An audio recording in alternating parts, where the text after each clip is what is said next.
ஒரு கட்சி தொடங்கி 15 நாள் ஆகுது. இந்த 15 நாள்ல அவ்வளவு குற்றங்கள் நடந்திருக்கு. எனக்கு ஒரு விஷயம் தான் என்னன்னா, இன்னைக்கு இத்தனை பேர் இந்த பையனால இவ்வளவு கத்தி எல்லாம் தமிழக அரசுக்கு எதிராக நிறைய விஷயங்கள் பேசுறீங்க.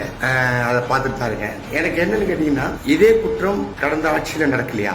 எவ்வளவோ நடந்திருக்கு. அதுக்கெல்லாம் யாருமே ஒரு வார்த்தை கூட பேசவே இல்லை. ஓகேங்களா?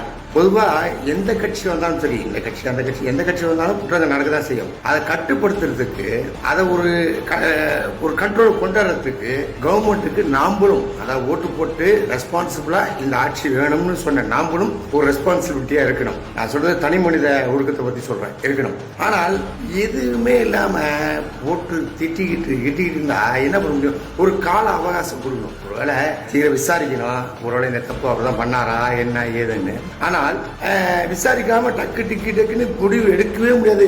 எந்த கவர்மெண்டாலும் முடிவு எடுக்க முடியாது. காரணம், ஒருவேளை அவங்க குற்றமே செய்யலன்னு வச்சுங்க, அதுக்கு தண்டனை வந்துச்சுன்னு வச்சுங்க, அதுக்கும் நம்ம பேசுவோம்.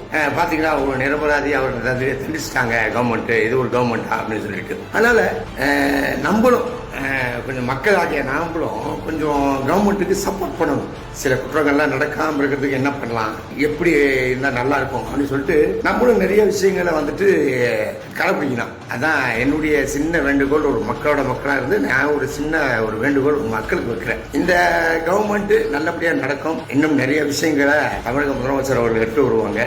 நீங்க பார்க்க தான் போறீங்க. தமிழக முதல்வர் அவர்களுக்கு ஒரு சின்ன வேண்டுகோள். எவ்வளவோ ப்ரெஷர் டென்ஷன் இருக்கும். நான் ஆரம்பத்திலிருந்து சொல்றதுதான், நீங்க கட்சி ஆரம்பிச்சதுல இருந்து நான் சொல்றதுதான், நிறைய ப்ரெஷர் இருக்கும். பொறுமையா ஹேண்டில் பண்ணுங்க, நல்லபடியா நடத்துங்க, நல்ல ஆட்சி நடக்கட்டும். வாழ்த்துக்கள்.